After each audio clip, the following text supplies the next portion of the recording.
Она проснулась рано утром, когда первые лучи солнца только начинали пробиваться сквозь занавески. Дом был тихим, почти безжизненным, и каждый скрип пола казался громким эхом. Она осторожно спустилась по лестнице, стараясь не разбудить мужа, который уже давно проснулся раньше нее, как всегда, и тихо сидел за столом с газетой. Его взгляд был холодным, а улыбка — редкой и натянутой. На кухне стоял запах вчерашнего ужина, смешанный с запахом стирального порошка, обычная атмосфера, в которой каждый день превращался в повторение предыдущего. Она взяла тарелку и начала есть молча, стараясь не делать лишних движений. Но как только она открыла рот, чтобы произнести хотя бы одно слово, муж резко сказал: «Свинья, садись с нами», и рассмеялся. Его смех эхом разнесся по всей кухне, а родня, которая сидела за столом, подхватила его, хохот стал громче и резче. Каждый смех был как удар по внутреннему миру, как напоминание, что она здесь чужая, что ее мнение и чувства не имеют значения. Она опустила взгляд на тарелку, где еда уже остывала. Внутри все сжалось, камень боли и унижения тянул ее вниз. 3 года назад она была другой. Уверенной в себе, с мечтами, которые казались светлыми и достижимыми. А теперь она превратилась в тень, которую можно было толкать и пинать, не задумываясь о последствиях. Каждое слово мужа и родни было как клеймо, заставлявшее ее чувствовать себя недостойной, неполноценной. Она понимала, что любое слово в ответ будет использовано против нее, станет поводом для новой насмешки. Поэтому молчание стало ее защитой. Она научилась скрывать эмоции, проглатывать слезы, притворяться, что все в порядке, даже когда внутри все горело и разрывалось. Ее мысли уносились в прошлое. Она вспоминала первые дни брака, когда верила, что семейная жизнь будет полна тепла и взаимопонимания. Но реальность оказалась другой. Каждый день приносил новые испытания, резкие замечания, унижения, оскорбительные шутки. Родня мужа приходила часто, и каждый визит превращался в мини-экзамен на выживание. Она должна была сидеть тихо, улыбаться, не вступать в разговор, не показывать эмоций. Любая ошибка, неловкий взгляд, неправильное слово тут же становилась поводом для очередной насмешки. Она чувствовала, как постепенно растворяется, как ее личность медленно исчезает под гнетом чужих ожиданий. Ночами она плакала в подушку, зажимая рот рукой, чтобы никто не слышал ее слез. Иногда она представляла, что собирает свои вещи и уходит, но страх останавливали ее. Куда идти? С кем быть? И кто она вообще без этого дома, без этой семьи, пусть и токсичной? Но в глубине души оставалась маленькая искра, упрямая и непокорная. Она время от времени вспоминала себя прежнюю, ту, которая умела радоваться жизни, верила в людей и мечтала о будущем. Иногда она стояла у окна и смотрела на чужие огни вдали, представляя себе жизнь, где никто не смеется над ней, где она может быть собой. Эти мысли давали ей силу выживать, даже когда все вокруг казалось беспросветным. Каждый новый день она встречала с осторожностью, но с тайной надеждой, что когда-нибудь ситуация изменится. Она продолжала жить в тени, подчиняясь правилам, которые никто не оговаривал вслух, но которые чувствовались острыми и болезненными. И вот сегодня все было как всегда, до того момента, когда за дверью раздался неожиданный стук. Резкий и уверенный, он пробил привычную тишину, заставив всех замереть. Муж нахмурился, родня замолчала, а она почувствовала, как сердце забилось быстрее, словно предчувствуя перемены. Ее тело напряглось, а мысли закружились. Что это? Соседи. Курье. Или кто-то, кто наконец принесет что-то новое в ее застылую жизнь? Она подняла глаза и впервые за долгое время почувствовала, что мир вокруг может измениться. 3 года мучений и унижений, похоже, близились к концу. Страх смешивался с надеждой, и в этот момент она поняла, что все может повернуться так, как она давно ждала, и что жизнь, наконец, даст ей шанс вновь стать собой. День выдался серым и неприветливым, небо затянули тяжелые облака, и казалось, что даже солнце устало светить. Она сидела на кухне, монотонно нарезая хлеб для завтрака, стараясь не слышать за стеной смех мужа и его родственников, которые уже вовсю обсуждали какие-то свои дела. Каждый звук, каждое их слово было словно маленькая боль, напоминание о 3 годах унижений, о вечных насмешках, о том, что она здесь лишняя, что ее мнение никому не интересно. Она ловила себя на мысли, что давно перестала бороться, что молчание стало ее единственной защитой. Но внутри, несмотря на все, еще оставалась маленькая искра, которая не давала полностью раствориться в тени чужой семьи. Когда за дверью снова раздался стук, она дернулась. Сердце замерло, а руки на секунду остановили работу. Муж, нахмурившись, подошел к двери, с раздражением открывая ее. На пороге стояли двое, мужчина в строгой форме и женщина с папкой в руках. Их присутствие сразу заставило всех замолчать, словно кто-то невидимый включил невидимый переключатель и прекратил обычный хаос.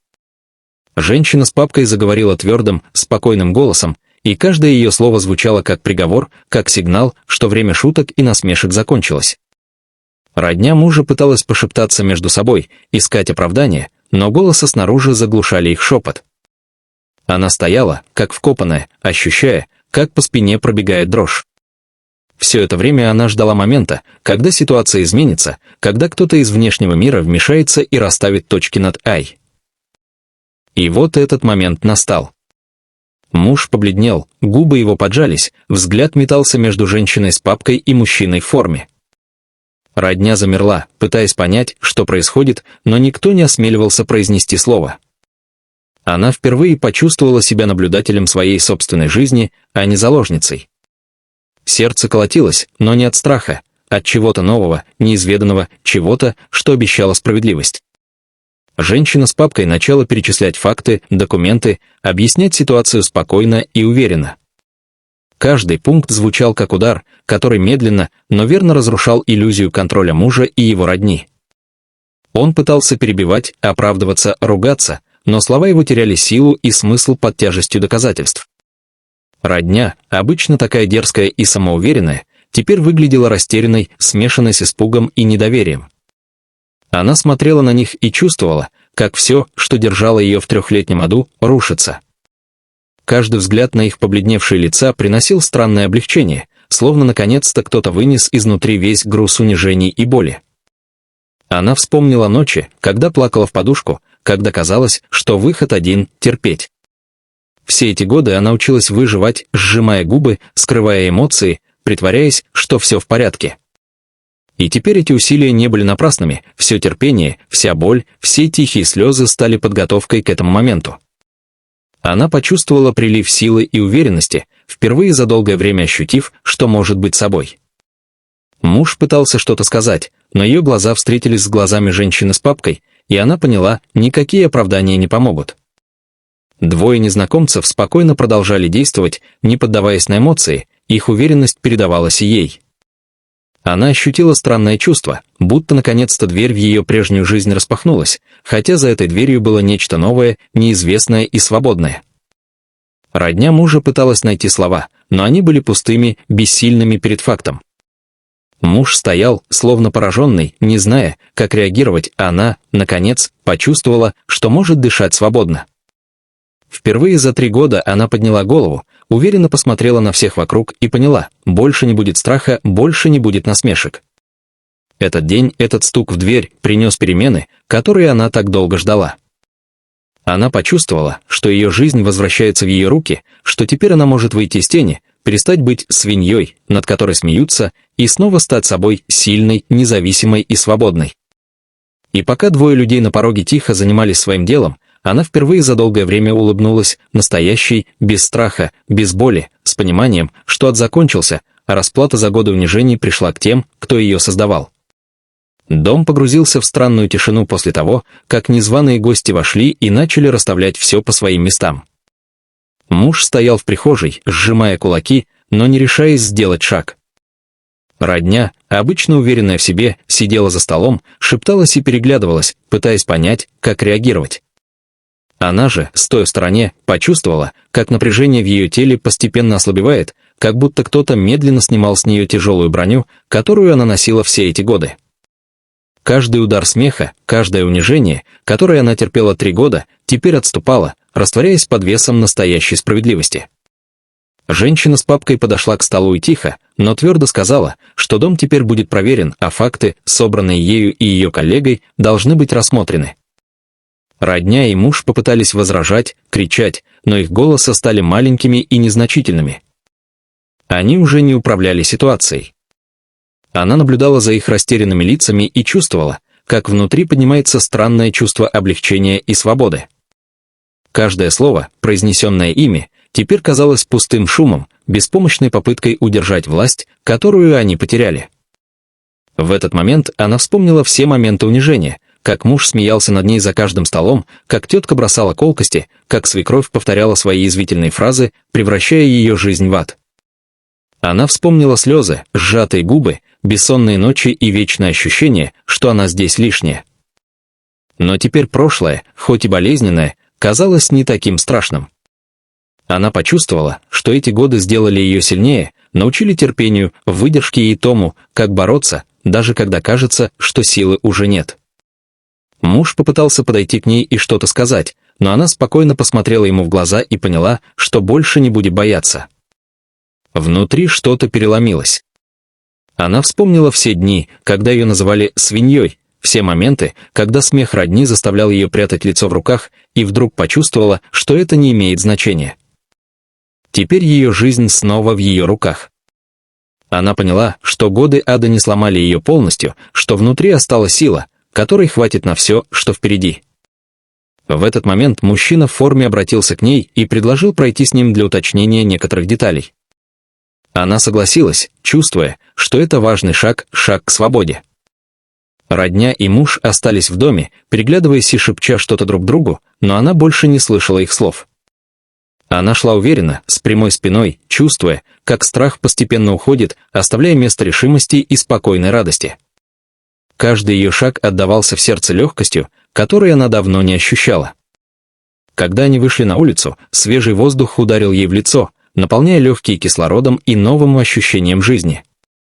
Она впервые за долгое время вдохнула полной грудью и поняла, теперь она не та, кто была 3 года назад. Теперь она сильная, свободная, готовая к новым решениям и к новому будущему. Все, что осталось за дверью, было лишь пустой тенью прежнего ужаса. Она уже не чувствовала себя маленькой, беспомощной, ненужной. Женщина с папкой обратилась к ней с коротким, но уверенным предложением: «Это только начало. Ты больше не будешь терпеть их издевательства. Мы здесь, чтобы это прекратить». И эти слова звучали как музыка для ее души, словно долгожданный сигнал, что ад закончился, что расплата пришла к тем, кто причинял боль. Она впервые почувствовала, что ее жизнь действительно может измениться, что она больше не будет объектом насмешек и унижений, что теперь сама будет управлять своей судьбой. Она вернулась домой спустя несколько часов, когда проверка завершилась. Муж и родня сидели за столом, больше не смеясь, не дерзко и не уверенно. Она вошла, села на свое место, но теперь с ощущением внутренней свободы и силы. Она понимала, что 3 года страха и боли остались позади, а впереди новая жизнь, где над ней никто не смеется, где ее никто не унижает, где она может быть собой. И впервые за долгое время она улыбнулась, тихо и искренне, зная, что ад закончился, а расплата пришла, дав ей шанс на настоящую свободу.